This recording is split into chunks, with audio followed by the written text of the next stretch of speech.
Greetings, brothers and sisters. I hope all is well. Today's video is going to be on not sparing your rod and training your child up. So we're in the climate of this society where people are scared to correct their children when it's time for chastisement, when they've done something that's worth chastising. Maybe they fear CPS, the police, the child having some trauma, or the child turning on them when they get older. I don't know. I'm here to tell you that you have to cast all of that fear down if you're one of those parents, or if you will be one of those parents. You have to cast all of that down in the name of Yahweh Shai. Because the scriptures state that he who spares his rod hates his son. AKA, he that doesn't get his child right after they get wrong doesn't love their child. The Bible states this because it's basically telling you that correction is in direct correlation with training up your child to be a firm believer of the Most High, endurer of his law, statutes, and commandments, being a great civilian, you know what I'm saying, not causing heartaches and pains. Well, you stressing because you know that they ripping and running the streets, or they out being what you wouldn't want them to be, or what you didn't intend for them to be. So they putting stress on you, they taking years off your life, and it's a you problem. If you did everything that you could possibly do, you corrected them and all that, and they still went astray, then you can't really help it. Life has to teach them now. But if you didn't do that and you decided to spare your rod because you scared or for whatever reason, that blood gonna be on your hands. You're the problem. It's your fault. It comes to a certain extent where I believe all parents would give up, as to a certain extent. You know what I'm saying? That'll take a whole lot for a good parent to do it, but I understand. You feel me? You just gotta let life teach them then. That's if you taught them everything that you could and you corrected them the proper ways whenever you needed to. It's also telling you, that scripture right there, that it has to start in the household. The reason being is that you don't want your child to get taught by the streets. You don't want them to get chastised in the streets out there in the world. So you have to do it, and you have to start early. That's going to plant good seeds in their mind, although in the moment it may hurt. And I'm not saying you got to whoop them every time or nothing like that. They might not like it in the moment, but they'll grow to appreciate you. You did what I'm saying? It may feel bad, but it's some good seeds being planted. Some people may say, hey, your child can still go astray or whatever the case may be. Yeah, I just said that. As long as you do everything you need to do, that'll give them a much better chance at not being a victim of the world, of the streets, or whatever. Like I said, it doesn't always have to be a whooping or nothing like that, but I'm old school. Even though I'm young, you know what I'm saying? I'm old school, man. You feel me? But sometimes you can just make them do some exercises, hit some push-ups, you know what I'm saying? Take away the electronics, make them write an essay. Make them write, I will not blah, blah, blah, so and so 500 times. Or, chores, extra chores, whatever. But you have to do something about it. You know what I'm saying? And a lot of the times, that kid grows up not respecting their mother and father. I done seen plenty of kids, man. God forbid if they end up like that. But they be like 3, 4, 5 years old. You know what I'm saying? 6, 7. Talking back, smart mouth, extremely loud. You know what I'm saying? A child's supposed to have some sweetness to him at that age, or to her at that age. They're supposed to be sweet. A lot of them supposed to be kind of shy. You know what I'm saying? They talking back. They loud. They rowdy. They look like little bullies to the other children and stuff like that. You don't want to grow up. You don't want to raise no bully, because somebody going to put that bully down. Like how animals get put down. Somebody going to put that bully down. That's why it's important that you instill humbleness in your child, and you teach them about humbleness and the importance of it, knowing that you are not unbeatable. You did what I'm saying? And you teach them self-defense as well. You know what I'm saying? So you can give them the best chance at being as close as they possibly can to unbeatable. But nobody is unbeatable. You got to teach them humbleness, but I digress. But yeah, you got to teach them plenty of other things as well, not just humbleness. But I see a lot of kids, man, they disrespect, they come out of their mouth all crazy, 6, 7, 8 years old, about another grown up, and the mother or the father just sitting right there. They ain't gonna be they ain't gonna be satisfied until somebody do something to them when he get older. You know what I'm saying? Because that's gonna trickle down. Them not doing that, correcting that kid, he or she, you know what I'm saying? It's gonna eventually boil over when they get older, and that blood is gonna be on the parents' hand. You don't want that, so make sure you correct your kid correctly. And yes, there is other factors to being able to raise a child correctly, like raising them in a productive and healthy, fruitful environment, and being able to afford having children in the first place. You did what I'm saying? And some more factors as well. You know what I'm saying? But this video is not about that. It's about chastisement. I'll get to all that later at a later video. You have to do your best at incorporating punishments, you know what I'm saying, for bad behavior. Like I said, it doesn't always have to be a spanking or nothing like that. You know what I'm saying? But you got to do some. You better do some. And that correction goes hand in hand with you teaching your children. One is verbal, the other one is physical. You know what I'm saying? Correction or teaching. One is verbal, the other one is physical. But both are spiritual when you put them together. You know what I'm saying? It's a spiritual thing.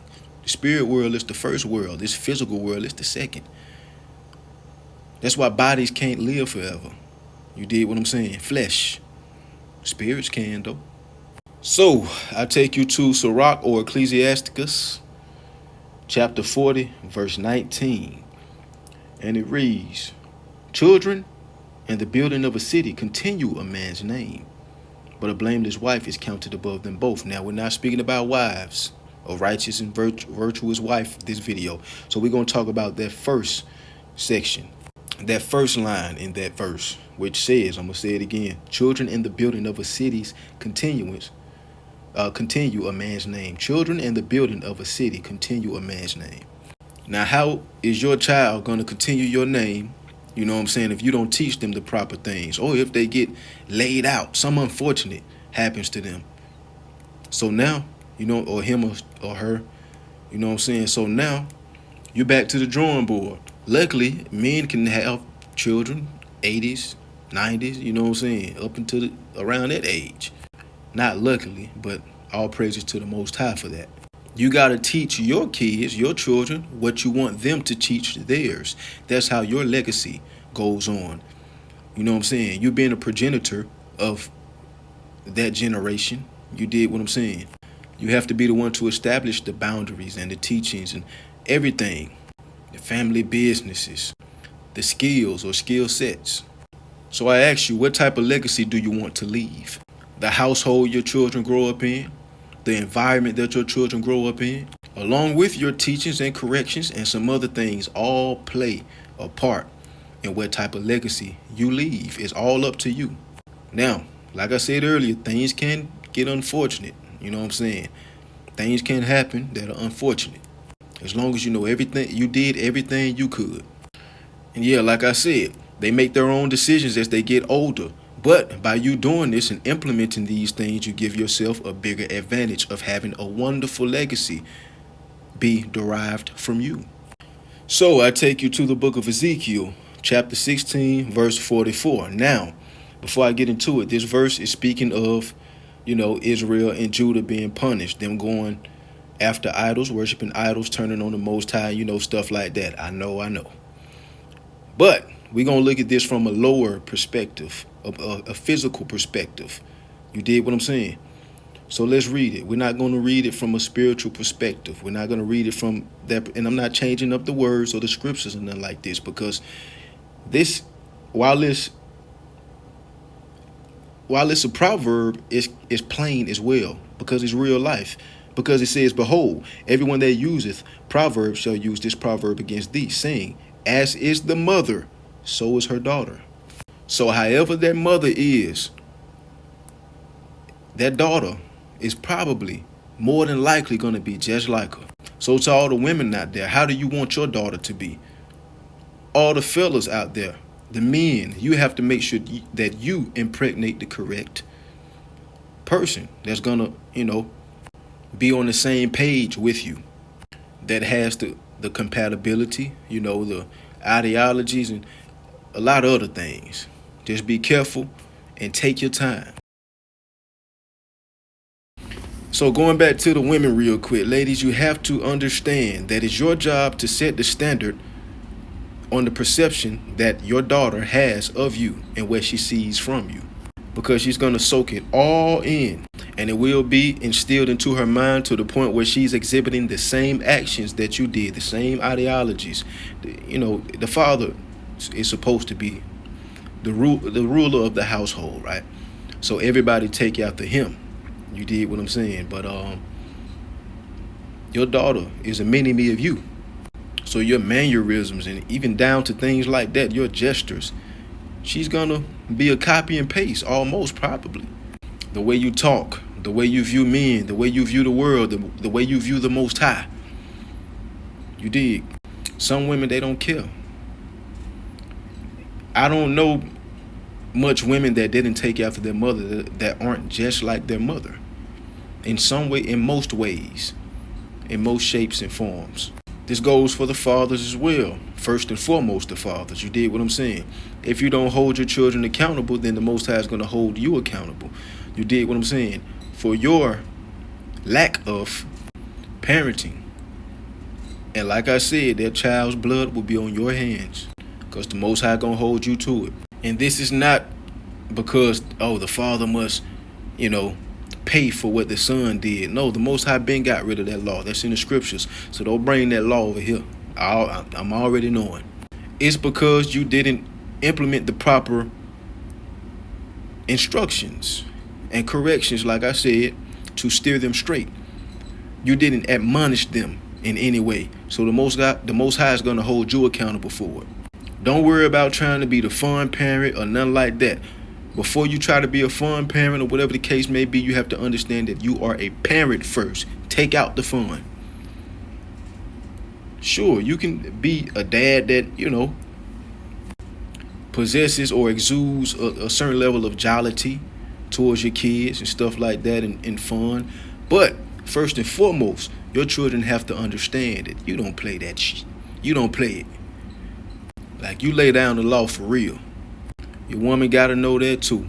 You have to establish a comfortable, healthy fear in terms of respect in your household. It's your household, king.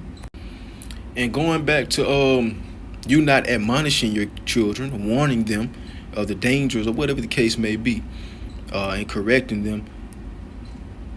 What goes to show that the Most High is going to hold you accountable is a precept, if I'm not mistaken. It's in Ezekiel 33, 1-9, where it tells you basically, I've set you as a watchman to warn the people. You know what I'm saying? If you don't warn them and they don't know that an attack is coming or something like that, I'm going to hold you to it. Their blood is going to be on your hands because I put you in that position for a reason, and you're not handling your business. You're not doing your job. So I'm going to hold you at fault for it. In the same verses, I may have the scripture wrong, but you can look it up on Google. You did what I'm saying. But it's in Ezekiel 30-something chapter. Read it. You know what I'm saying? But in the same verses 1-9, he said that if you do warn them and they continue to sin, even though you're telling them not to, but you warn them, you know what I'm saying, they continue to do it, then the blood won't be on your hand. You're going to be good. You're going to be straight. Ain't no blood going to be on your hands. You can dust off your feet and all that and move on. But the Most High going to hold them accountable. You know what that is? When you did everything that you could in the child's life, and then something takes place, that's life, a.k.a. the Most High teaching them. And the good part about it, and which is nobody wants to see something happen to their child. You know what I'm saying? I'm not saying that's a good part. But the good part about it is you in the clear, buddy. You're in the clear. You have done everything that you possibly could do. This child just went down the wrong path. So it's time for the Most High to teach them. Hopefully he doesn't have to. You keep them in your prayers. You do your fast and all that. You know what I'm saying? You continue to keep the law, statutes, and commandments of the Most High. And you'll be straight. And like I said, you have to make sure that you're on the same page with the person that you procreate with. If you're a person, I'm sleepy. Forgive me for my eyes, I'm sleepy. I got to knock out these videos, man. I got to get it done. But Yeah, if you're one of those people that believe in chastising your children by one of the ways, by some spankings or something like that, whooping, you know what I'm saying? Then your woman needs to be on the exact same page. If she doesn't believe that, it's only one type of woman that doesn't believe that, to where, you guys can still work out and and make a great team. You did what I'm saying, and raise some wonderful children. That's if she doesn't want to chastise them. She doesn't believe in that, but she's in full support of the father, the king of that household, doing it. She's in full support of you, even though she doesn't believe in it. That's the only woman that is not fully on the same page when it comes to how you correct a child, that you can still, vet, move up the rankings into your life and put her in a high position in your life, you know what I'm saying? If she doesn't support you in it, it'll never work out between y'all. If she doesn't advocate for it, meaning she does the same thing, she believes in the same thing when it comes to chastising, or if she doesn't support you, even if she doesn't believe in whoopings, then she has to go. It's never going to work out between y'all. See, that is what's going to cause controversy in your household. Now y'all arguing and stuff. She telling you don't whoop him, he and blah, blah, blah. But you saying, no, he deserve it. He blah, blah, blah. And now y'all going at each other's heads. Y'all got a war going on right under your household. So make sure that she's on the same page with you, or she's in full support of you doing it the way that you want to do it, as long as it's fruitful. That don't mean you chain your kids up, lock them in the cold basement. No, we're not doing that, buddy. I'm not talking about that. We're not taking anything to the extreme. If you do that to your children or something like that, then you're the one that needs to be in the chains, locked in the cold basement, not them. But yeah, listen now. If you don't do it that way, if she's not one of those ways, then y'all are going to clash too much. And your children are going to see it, and it's going to plant bad seeds in their mind. It's going to be all bad, bro. Be on the same page with your woman as the leader of the household. But I leave you with this scripture right here, Proverbs 22:6. Train up a child in the way that he should go, and when he is old, he will not depart from it. He will not depart from what you taught him.